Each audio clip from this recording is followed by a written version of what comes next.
এই প্রশ্নটা খেয়াল করো, দেখো বলা হয়েছে যে এ ও বি দুইটি গাড়ি যথাক্রমে 6 মিটার পার সেকেন্ড এবং 9 মিটার পার সেকেন্ড বেগে যাত্রা শুরু করে, একই সময়ে গন্তব্যস্থলে পৌঁছায়।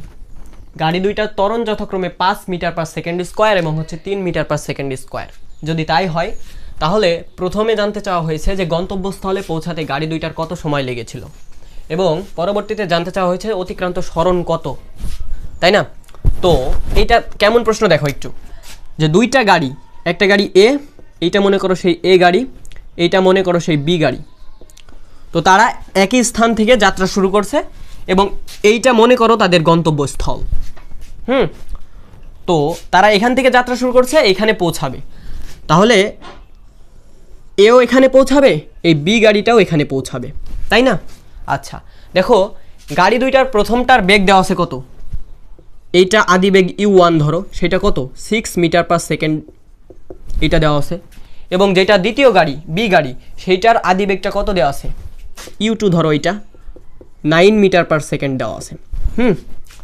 তো তারা একই স্থান থেকে যাত্রা শুরু করছে এই আদি বেগ নিয়ে।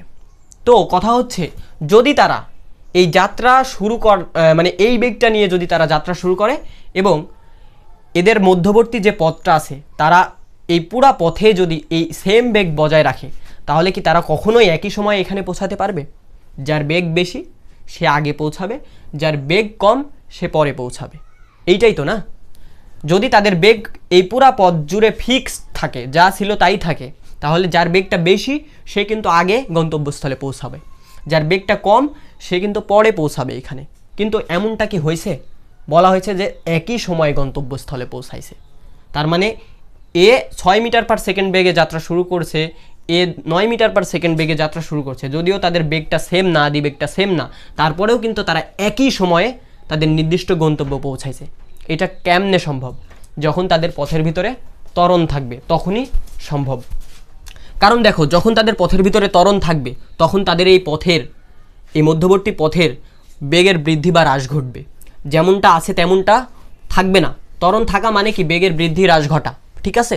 তাহলে দেখো, প্রথম যে গাড়িটা এ গাড়ি, সেটা ত্বরণ কত, সেটা a1 ধরো, সেটা কত দেওয়া আছে 5 মিটার পার সেকেন্ড স্কোয়ার। আর এইটা তুমি a2 ধরো, সেটা কত দেওয়া আছে 3 metre per second square.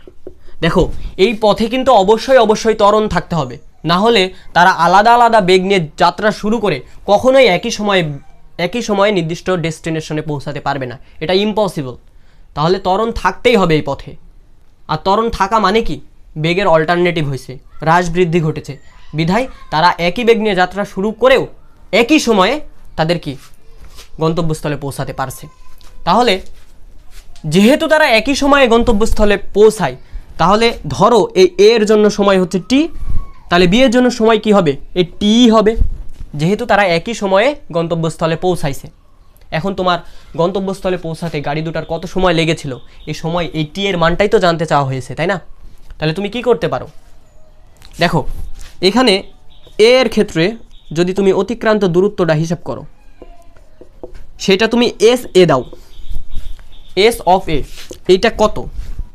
u1t plus কত, হাফ a1t স্কোয়ার না? এইটাই তো। এবার যদি বি এর ক্ষেত্রে অতিক্রান্ত দূরত্বের ফর্মুলাটা তুমি লিখতে চাও বি এর ক্ষেত্রে, সেটা কি হবে দেখো তো, এস অফ বি, তাহলে এটা u2t plus half a2t square না?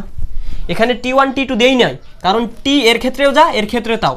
দেখো, একই সময় গন্তব্যস্থলে পৌঁছাইছে, তার মানে কি টি এর ক্ষেত্রেও যা এর ক্ষেত্রেও যদি 5 সেকেন্ড লাগে এর ক্ষেত্রেও 5 সেকেন্ডই লাগবে একই সময়। তার জন্য t1 t2 আলাদাভাবে আমি লিখি নাই। হ্যাঁ, আচ্ছা, এখন দেখো তো, তারা যে অতিক্রান্ত দূরত্বটা হয়েছে তাদের এই দুইটাই সেম না? তাহলে আমি কি লিখতে পারি দেখো তো, এখানে শর্তানুযায়ী আমি এটা লিখতে পারি কি না? শর্তানুযায়ী আমি এটা অনায়াসে লিখতে পারি যে এর ক্ষেত্রে অতিক্রান্ত দূরত্ব যেটা এস এ আর বির ক্ষেত্রে অতিক্রান্ত দূরত্ব যেটা এস বি, এই দুইটা সমান না?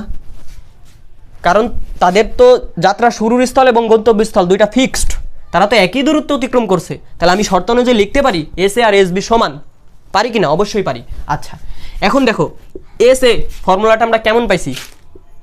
u1t প্লাস হাফ ও a1t স্কোয়ার।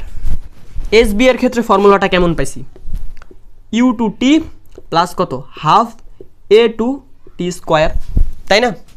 এইখানে এখন দেখো তোমার এখান থেকে টি এর মানটা বের করতে হবে।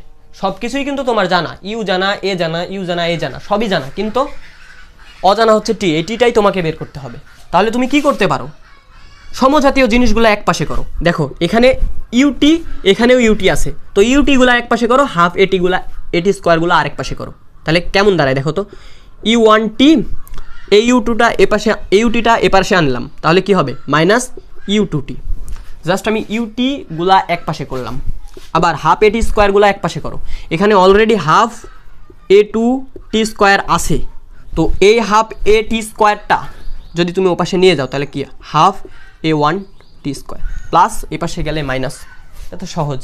আচ্ছা এখানে তুমি কি কমন নিতে পারো দেখো তো, টি উভয়ের ক্ষেত্রে আছে না, টি সেম না, তাহলে টি কমন নিতে পারো। তাহলে এখানে কি পড়ে থাকছে, U one minus U two না, অবশ্যই। আচ্ছা আর এই ক্ষেত্রে দেখো তো, এক্ষেত্রে হাফ আছে, এখানেও হাফ আছে, এখানে এ টু আর এখানে এ ওয়ান, এখানে টি আর টি সেম, তাহলে হাফ টি স্কোয়ার কমন নিতে পারো কি না, যেহেতু এই দুইটা সেম জিনিস। হাফ টি স্কোয়ার যদি তুমি কমন নাও, এখানে কি পড়ে থাকে, শুধুমাত্র এ টু না, আর এখানে কি এ ওয়ান না, অবশ্যই। আচ্ছা তো দেখো এখানকার একটা টি আর এখানকার দুইটা টি, এর মধ্যে থেকে একটা কাটা, তাহলে এখানে কিন্তু অলরেডি একটা মানে একটা টি থাকছে।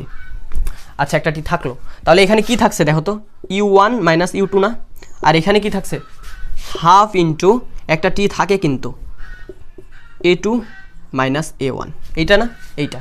তো তোমার ফোকাস হচ্ছে টি এর উপর, টি বের করতে হবে। তাহলে টি তুমি রাখো, টি যদি ফিক্সড রাখো তাহলে এই পাশে দেখো এই দুইটা ভাগ অবস্থায় আছে, ও পাশে গেলে এটার সাথে কি গুণ হয়ে যাবে দুইটা, তাহলে কি ইউ ওয়ান মাইনাস কত ইউ টু, এর সাথে এই দুইটা কি হবে গুণ হয়ে যাবে, এ পাশের ভাগটা এ পাশে গেলে তো অবশ্যই গুণ হবে। আর দেখো এই এ টু মাইনাস এ ওয়ান, এই পুরাটা টি এর সাথে গুণ অবস্থায় ছিল, তাহলে এ পাশে আসলে কি হবে, এটার সাথে অবশ্যই ভাগ হয়ে যাবে, তাহলে কি এ টু মাইনাস কি এ ওয়ান। এখন জাস্ট কিছু করার নাই, এখন জাস্ট মান বসাইতে হবে। তো মান বসাও, ইউ ওয়ানের মানটা কত দেখো তো, 6 না, হ্যাঁ 6, মাইনাস ইউ টু এর মানটা কত 9 না, তুমি জাস্ট মান বসাও, আর এখানে 2 গুণ, নিচে এ টু এর মান কত 3, এ ওয়ানের মান কত 5, জাস্ট বাংলা ক্যালকুলেশন। 6 এর মধ্যে 9 বাদ দিলে হচ্ছে -3 গুণ কত 2, 3 এর মধ্যে 5 বাদ দিলে কত দেখো তো -2 না, তো এই মাইনাস কাটা, এই টু কাটা, তাহলে আলটিমেটলি রেজাল্ট কত খালি 3 না। তো এটা তো সময়, তাহলে কি এককটা কি হবে সেকেন্ড। তার মানে কি সহজেই বলা যায় যে এখানে টি এর মানটা যেহেতু 3 সেকেন্ড বাড়াইলো, তার মানে কি গন্তব্যস্থলে পৌঁছাতে গাড়ি দুইটা সময় লেগেছিল কত, এই 3 সেকেন্ড। মানে এই পুরাটা যাত্রা শুরু করার পর থেকে এই পুরাটা দূরত্ব অতিক্রম করে গন্তব্যস্থলে পৌঁছাতে তাদের উভয়েরই 3 সেকেন্ড লাগছে, ঠিক আছে। আচ্ছা এখন তোমার কাছে কি জানতে চাওয়া হয়েছে, পরের পোরশনে জানতে চাওয়া হয়েছে অতিক্রান্ত সরণ কত। তাহলে এই যে এখান থেকে শুরু করে এইটুকের ডিস্টেন্সটাই তো অতিক্রান্ত সরণ, তাই না? তাহলে এইটাই তো এস এ, এইটাই তো এস বি, তো এস এ এস বি তো দুইটাই সমান, একই জিনিস, এস এ এস বি সমান না, তাহলে তুমি এস এ অথবা এস বি যে কোনো একটার মান বের করলেই কিন্তু হয়ে যাচ্ছে অতিক্রান্ত সরণ বের করা, তাই না? তো তুমি এস এ বের করো, তো S A is equal to অতিক্রান্ত সরণ বের করছো, তাহলে কি ইউ ওয়ান টি প্লাস কত হাফ এই যে এইটা এ ওয়ান টি স্কোয়ার। তো টি তো তুমি জানো, তারা 3 সেকেন্ড জুড়ে যাত্রা শুরু করছে, মানে যাত্রা করছিল, তাহলে এখানে তখন টি বসাই দাও। ইউ আমি এখানে এটা বসাবো, কারণ আমি এটা হচ্ছে এস এর ক্ষেত্রে হিসাব করছি, তাহলে ইউ কত 6, টি কত 3 প্লাস হাফ ইন্টু এ ওয়ান কত 5, আর টি কত 3, তারপর কত স্কোয়ার, তাহলে 3 6 কত 18 প্লাস কত দেখো তো এখানে হাফ ইন্টু 5 ইন্টু কত 3 ত্রিক্ষা 9, এইটা। এখন দেখো 18 প্লাস হচ্ছে কত হাফ, দেখো তুমি যদি 5 আর 9 গুণ করো, 5 নং কত 45, 45-এর অর্ধেক হচ্ছে কত 22.5, তাই না? তো এইটা যদি যোগ করো তাহলে কত হবে, হবে হচ্ছে 40.5 মিটার। তাহলে তারা যে পথ জুড়ে অতিক্রম মানে যাত্রাটা করছিল সেটা ডিস্টেন্সটা কত 40.5। তাহলে 1ও সব 2ও সব, বুঝতে পারছো? আশা করি বুঝতে পারছো।